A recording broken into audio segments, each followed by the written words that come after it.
One thing I really miss from my time in corporate sales is the privilege of hearing about year over year numbers. Shout out to incredible experiences. Large corporations are obsessed with the magical power of year over year. If you're unfamiliar with corporate America, nothing is more important in August 2025 than selling more than you did in August 2024. Nothing. Profit, customer experience, growth, all secondary to the magical entity that is year over year. And this entity is so powerful, it is undeterred by relevant information or facts. Shout out to George.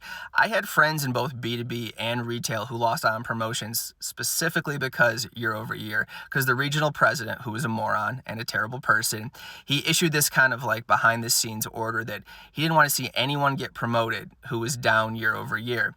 A bunch of people in this retail district that I used to work in before I went to B2B were applying to be a district manager, somewhere else that was open. And all the store managers applied. And there was one guy who was kind of the natural choice. He was one of the few people where everyone loved him who was an employee, super rare in corporate America. And when his current district manager was gone, he would fill in, very knowledgeable, just the logical choice. But he was at the number one volume store in the district, and it was so busy that 6 months prior they opened a store 3 miles away that took away 40% of their traffic.